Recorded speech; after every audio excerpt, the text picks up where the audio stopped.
ഇപ്പോൾ ചാമ്പങ്ങയുടെ സീസണാണല്ലോ, അപ്പോൾ നമുക്ക് ചാമ്പങ്ങ വെച്ച് അടിപൊളി ഒരു അച്ചാറിൻ്റെ റെസിപ്പി നോക്കാം. അതിനുവേണ്ടി ചാമ്പങ്ങ നല്ലപോലെ കഴുകി വൃത്തിയാക്കിയ ശേഷം കട്ട് ചെയ്തെടുത്തിട്ടുണ്ട്. ഉപ്പ് തിരുമ്മി 1 മണിക്കൂർ നമുക്ക് മാറ്റി വയ്ക്കാം. അതിനുശേഷം 1/2 ടീസ്പൂൺ ഉലുവ, 1/2 ടീസ്പൂൺ കടുക് നല്ലപോലെ ഒന്ന് റോസ്റ്റ് ചെയ്ത് മാറ്റി വയ്ക്കാം.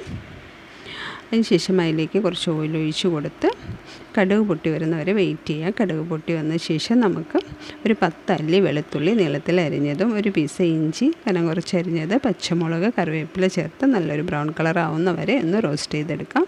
അതിലേക്ക് കുറച്ച് മുളക് പൊടി എരിവിനനുസരിച്ച് ചേർത്ത് കൊടുക്കാവുന്നതാണ്.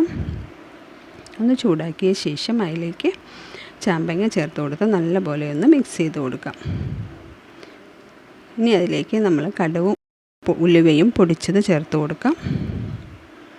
അതിലേക്ക് കുറച്ച് കായപ്പൊടി കൂടെ ചേർത്ത് ആവശ്യത്തിനുള്ള ഉപ്പ് കൂടെ ചേർത്ത് നന്നായിട്ടൊന്ന് ഇളക്കി യോജിപ്പിച്ച് കൊടുക്കാം. തണുത്ത ശേഷം കുറച്ച് വിനാഗിരി കൂടെ ചേർത്ത് നമുക്ക് സെർവ് ചെയ്യാവുന്നതാണ്. എല്ലാവരും ഒന്ന് ട്രൈ ചെയ്ത് നോക്കൂ. Thank you.